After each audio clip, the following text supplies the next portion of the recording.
नमस्कार व्यूअर्स, मैं हूं अमीश देवगन और मेरे साथ इस चुनावी सीजन का सबसे बड़ा, जिसे कहते हैं सबसे बड़े मेहमान हैं, यानी एक मेगा एक्सक्लूसिव इंटरव्यू देने के लिए हमारे साथ प्रधानमंत्री नरेंद्र मोदी इस समय मौजूद हैं। मोदी जी, आपका अभिनंदन है न्यूज 18 पे। नमस्कार। नमस्कार भैया, आपके सभी दर्शकों को भी हमारा नमस्कार। मोदी जी, चौथे चरण की वोटिंग जारी है, 3 चरण संपूर्ण हो चुके हैं। ये चुनाव आपको कहां जाता हुआ दिख रहा है? खासतौर पर तेलुगु स्टेट्स में भी वोटिंग है। पहले 3 चरण के जो चुनाव हुए हैं उससे मैं साफ देख रहा हूं कि कांग्रेस पार्टी कहो या उसके साथी कहो जी, सबके सब एक प्रकार से दिशाहीन नजर आते हैं। आप देखिए, आपको कहीं पर भी इंडिया अलायंस नजर नहीं आएगा। वो नेता नहीं तय कर पा रहे हैं, वो एजेंडा तय नहीं कर पा रहे हैं। उनको लगता है कि मोदी का घोर विरोध, मोदी को गाली गलौज, जी, उसी से उनका काम चल जाएगा और वो उसी के आधार पर जी, चुनाव जीतना चाहते हैं। देश, इतना बड़ा देश, जी, आज खास करके जो नौजवान मतदाता है जी, वो ये हमेशा सोचता है कि भाई आखिरकार इतने बड़ा देश, इतनी विविधताएं, ऐसा कौन नेता है जी, जिसको संभाल पाएगा? नाम बताओ। इंडिया अलायंस के लोग नाम नहीं बता पा रहे हैं और वो कहते हैं बाद में, फिर इतना भी कहते हैं कि भाई, अभी एक मैंने कहीं अखबार में पढ़ा, वो एक ऐसी फॉर्मूला ला रहे हैं जिस फॉर्मूला में 5 साल में 5 प्रधानमंत्री, हर वर्ष एक प्रधानमंत्री। अगर हर वर्ष एक प्रधानमंत्री वो लाएंगे जी, तो आप मुझे बताइए कि देश का क्या होगा। आपको गांव के लोग बड़ी मजेदार कथा सुनाते हैं जी, कि एक बार 10 किसान इकट्ठे हुए जी, और और उन्होंने सोचा कि भाई कुछ पानी के बिना क्या होगा। तो मिलकर के उन्होंने जो पानी की जांच करने वाले लोग हैं तो उनको बुलाया। तो कहा भाई पानी तो निकल सकता है, अगर 100 मीटर ट्यूबवेल कर देंगे तो पानी आपको निकलेगा और पानी मिलेगा। तो फिर 10 किसानों ने कहा ऐसा करो भाई, 10 मीटर मेरे यहाँ गड्ढा करो। जी, दूसरे ने कहा 10 मीटर मेरे यहाँ करो। तीसरे 10 ने कहा 10-10 मीटर कर लो, 100 मीटर हो जाएगा। क्या पानी निकलेगा क्या? तो 5 साल में 5 प्रधानमंत्री, इतने बड़े देश को वो समझ भी नहीं पाएंगे। लेकिन विपक्ष कह रहा है कि 400 पार की पहले मोदी जी बात कर रहे थे, अब नहीं कर रहे हैं। मैं कल भी बोला हूं जी। अब वो ठीक है कि उनकी चिंता ये है, आगे कांग्रेस का एजेंडा क्या है, 400 पार कर पाएंगे कि नहीं कर पाएंगे। उनका एजेंडा नहीं है कि वो कितनी सीटें जीतेंगे और कैसे जीतेंगे। दूसरा, मैंने करीब करीब हिंदुस्तान के एक 3-4 राज्य बाकी है, सभी राज्यों का भ्रमण किया है और सभी राज्यों के भ्रमण से मैं देख रहा हूं कि आंधी है, आंधी, बड़ी आंधी। और 2019 से बड़ी वाली आंधी। 400 पार बहुत आराम से देश की जनता करने वाली है। विपक्ष 19 से 24 में विपक्ष के नाते भी विफल गया है। जो लोग विपक्ष के नाते भी विफल गए हो, उनको इतना बड़े देश का कारोबार कौन देगा भाई? लेकिन एक सवाल मन में आता है कि बीजेपी ने 2019 के अंदर 303 सीटें अपने दम पर पाई। हिंदी भाषी राज्यों में एक तरह से बहुत बड़ी सीटें भारतीय जनता पार्टी को मिली, लेकिन इस बार क्या वो रिपीट हो पाएगा? और आप देखिए जी, भारतीय जनता पार्टी, जो आप इतनी पुरानी सोच के साथ बैठे हुए हो, गोवा, जी, ये क्या हिंदी भाषी है क्या? गुजरात हिंदी भाषी है क्या? महाराष्ट्र हिंदी भाषी है क्या? असम हिंदी भाषी है क्या? बंगाल हिंदी भाषी है क्या? कर्नाटक हिंदी भाषी है क्या? आज भारतीय जनता पार्टी पूरे देश में है और पूरे देश में मैं कह रहा हूं भारतीय जनता पार्टी हैट्रिक करेगी और करेगी। और ये मोदी कहता है इसलिए करेगी ऐसा नहीं, देश के 140 करोड़ देशवासियों ने तय कर लिया है, इसलिए 400 पार होना है। और भारतीय जनता पार्टी भी अपने सारे रिकॉर्ड तोड़ेगी और एनडीए भी अपने सारे रिकॉर्ड तोड़ेगी। तेलुगु स्टेट्स में आपको क्या लगता है? आंध्रा में, तेलंगाना, आंध्र एंड तेलंगाना जी, इस चुनाव में साउथ सबसे बड़ा सरप्राइज देगा। केरल, तमिलनाडु, पुडुचेरी, कर्नाटका, आंध्र, तेलंगाना, विपक्ष को भी सभी साउथ, में विपक्ष को भी साउथ से उम्मीद है बहुत ज्यादा। सभी में ऐतिहासिक परिवर्तन आपको नजर आएगा और बहुत बड़ी सिद्धि जी भारतीय जनता पार्टी और एनडीए के पक्ष में रहेगी। जी, ये बिल्कुल साफ नजर आता है। और मैं मानता हूं जी कि तेलंगाना क्लीन स्वीप करेगा। जिन राज्यों में राज्यों के चुनाव है वहां भी जहां भारतीय जनता पार्टी है वो रिपीट करेगी, जहां एनडीए है वो नई सरकार बनेगी। और इसलिए इन सभी राज्यों में जी सरकार बनना तय है। आंध्र तेलंगाना में भी क्लीन स्वीप होने वाला है। एक मैं पूरे देश घूम रहा हूँ चुनाव के लिए।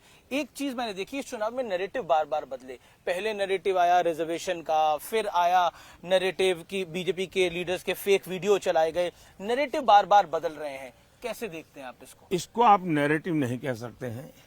चुनाव का नैरेटिव एक ही है और वो है फिर से एक बार मोदी सरकार। जी, चुनाव मोदी का फैक्टर है इस चुनाव का। चुनाव का नैरेटिव एक ही है, अब की बार 400 पार। नैरेटिव वही है, लेकिन एक नैरेटिव जो पूरे लोग देश- हताश हैं, निराश हैं, जो मुद्दों की तलाश में हैं, जी उनके लिए बार बार वो खोज रहे हैं कैसे टिके, कैसे लोगों के बीच में रहे। इसलिए उनको ये खेल करना पड़ रहा है, लेकिन वो नीचे तक लोगों को बात पहुंचा नहीं पा रहे हैं। लेकिन उत्तर से दक्षिण तक, पूरब से पश्चिम तक एक नैरेटिव है मोदी जी, और ये हमारा एनालिसिस है, वो है नरेंद्र मोदी। मोदी एक नैरेटिव है। इस पर आप क्या कहना चाहते हैं? आप पर बहुत बड़ा एक प्रेशर है कि आप अपनी तीसरी टर्म में वापस आए।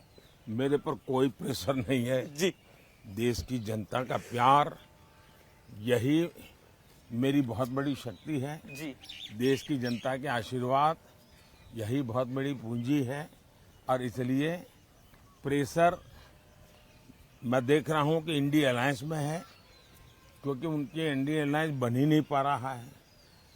अब बनते ही बनते देखिए केरल में जाके, लेफ्ट उनका सबसे बड़ा साथी, जी जी केरल में जाकर के ही उन्होंने उन पर छुरा भोंक दिया, खुद चुनाव लड़ गए।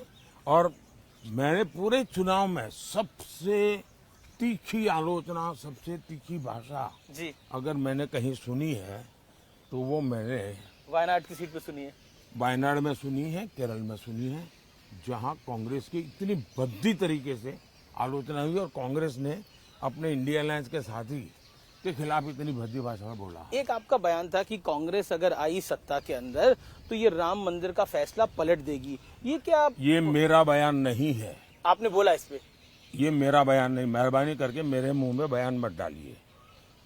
ये बयान है कांग्रेस के विश्वस्त सलाहकार का, जो कांग्रेस के 30 साल तक और टॉप परिवार के सलाहकार रहे हैं। उन्होंने कहा है कि ये तय है और उन्होंने निर्णय करके लिया है कि हम रामलला को फिर से एक बार टेंट में भेज के ही रहेंगे। सुपर कमीशन बनाने की बात रामलला को फिर से टेंट में भेज करके ही रहेंगे, ये उनके सलाहकार ने कहा है। ये कांग्रेस वालों ने निर्णय किया है और देश को पूरा भरोसा है कि इस प्रकार की करने की इनकी आदतें हैं। वोट बैंक की राजनीति के लिए जी कुछ भी करना इनकी आदत है। एक सवाल और, हम बिहार की धरती पे है। आरजेडी यानी लालू जी की पार्टी और कांग्रेस का अलायंस है, इंडिया अलायंस देखने को मिल रहा है। लालू जी ने मुस्लिम आरक्षण की बात कही है, उन्होंने बोला कि मुस्लिम का आरक्षण होना चाहिए। क्या देखते हैं आप? उन्होंने इसका सिर्फ जी, उन्होंने आरक्षण होना चाहिए इतना ही कहा नहीं, ऐसा नहीं, उन्होंने ये कहा है पूरा का पूरा, जी मतलब SC ST OBC उनको जो आरक्षण है वो अब मुसलमानों को देना चाहिए।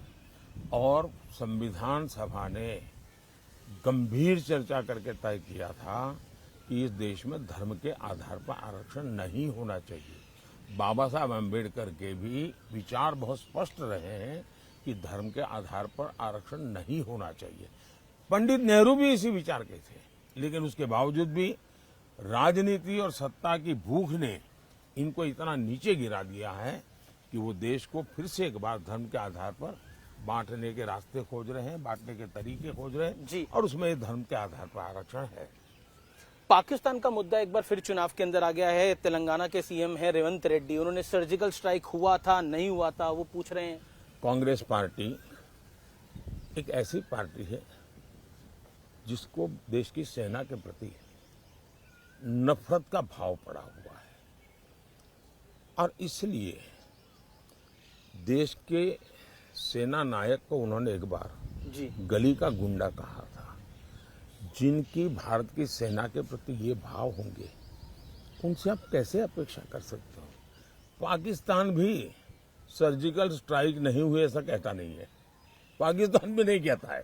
हाल ही में पाकिस्तान ने तो राहुल गांधी की तारीफ करी थी, पाकिस्तान के एक नेता ने। लेकिन कांग्रेस पाकिस्तान में जी सदन में उनके नेताओं ने भाषण किया है जी कि भाई ये जिस प्रकार से सर्जिकल स्ट्राइक करके जाते हैं, एयर स्ट्राइक करके जाते हैं और हम हाथ से हाथ जोड़ करके बैठे रहते हैं, ये उनके भाषण है वहां के। अगर हमारी बात नहीं माननी है, हमारी देश की सेना की बात नहीं माननी है जी। तो वो अपने मित्र पाकिस्तान के लोगों की बात तो सुन ले, उनको तो मान ले। इस चुनाव में लगातार आपको अपशब्द कहे जा रहे हैं। औरंगजेब कहा गया महाराष्ट्र के एक नेता ने, एक और विपक्षी नेता ने आपको तुगलक का, फिर उसके बाद तानाशाह का। क्या आपको बुरा लगता है, आपको गुस्सा आता है इस पे? भाई देखिए, हम तो कामदार है जी बेनामदार है और हम कामदार लोग जन्म से ही गालियां सुन सुन करके बड़े हुए हैं, लोगों के लाते खाते खाते बड़े हुए हैं और इसलिए इन चीजों को हम मन पर लेते नहीं है। हम एक प्रकार से गाली प्रूफ बन गए हैं। और मैं तो कहता हूँ, लोग मुझे कभी पूछते मोदी जी आपकी इतनी बड़ी एनर्जी का रहस्य क्या है, तो मैं कभी मजाक में कहता हूँ कि मैं डेली 2 किलो गाली खाता हूँ जी और उसी से मुझे ऊर्जा मिलती है। देखिए, मेरी एक बहुत पुरानी कविता है, मुझे अभी याद तो नहीं है जी। लेकिन उस कविता का भाव ये था जी कि मुझे जो पत्थर फेंकते हैं मैं उन्हीं पत्थरों से पक्षी बना देता हूं और मैं उसी से ऊपर चढ़ जाता हूं।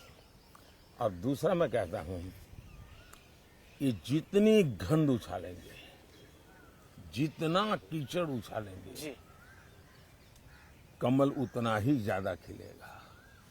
चलिए, बहुत बहुत धन्यवाद जी। एक आखिरी सवाल, एक सवाल आखिरी ये है कि माताओं बहनों का आपसे एक विशेष लगाव है। कल हम बंगाल का वीडियो देख रहे थे, उस बंगाल के वीडियो के अंदर महिलाएं, मतलब उनकी आंखों में आंसू आ रहे हैं। एक इमोशनल कनेक्ट जो है, इसको प्रधानमंत्री जी आप किस तरह से देखते हैं? क्योंकि ये बहुत बड़ा इमोशनल कनेक्ट है। मेहरबानी करके जी इन माताओं बहनों का जो आशीर्वाद है इसको राजनीति के तराजू से मत तोलिए। ये एक भावात्मक विषय है और मैं मानता हूँ कि मेरे देश का कल्याण करने के लिए मेरी मातृशक्ति को एम्पावर करना चाहिए, स्त्री शक्ति को एम्पावर करना चाहिए, नारी शक्ति को बढ़ावा देना चाहिए। तो मैं एक बड़ी श्रद्धा से, एक पूजा भाव से काम कर रहा हूँ।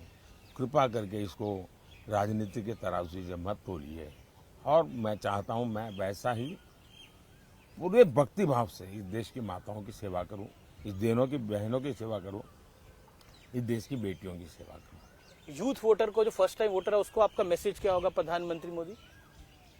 मेरा उनके लिए कोई मैसेज नहीं है, मुझे तो देश के युवा का मैसेज चाहिए। मैं देश के युवाओं की इच्छा आकांक्षा के अनुसार चलना चाहता हूं। फर्स्ट टाइम वोटर क्यों वोट करे नरेंद्र मोदी को, फर्स्ट बीजेपी टाइम को? वोटर की इच्छा अनुसार देश बनाना चाहता हूं। हमने अभी जो 2047 का विजन बनाया, करीब 35 लाख नौजवानों से मैंने फीडबैक लिया है और मैं अभी 100 दिन का कार्यक्रम बनाया है जी।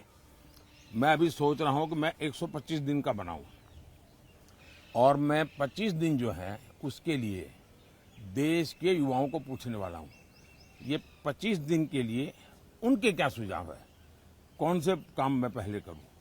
तो मैं इस प्रकार से देश के युवकों को उनकी आशा आकांक्षा के अनुसार देश चलाना चाहता जेनजी हूं। जनरेशन आपसे पूछना चाहती है, आपका कोई बेस्ट फ्रेंड है, नरेंद्र मोदी का कोई बेस्ट फ्रेंड है, BFF, best friend for ever?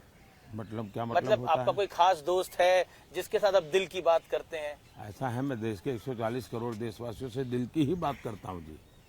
मैं तो जीता हूं दिल के संबंधों से जी। बहुत बहुत धन्यवाद। धन्यवाद प्रधानमंत्री जी, आपने हमें समय दिया। नमस्कार जी। और आप 100 से ज्यादा रैली और रोड शो कर चुके हैं, इतनी ऊर्जा आप कहां से लेकर आते हैं? धन्यवाद जी। धन्यवाद प्रधानमंत्री मोदी।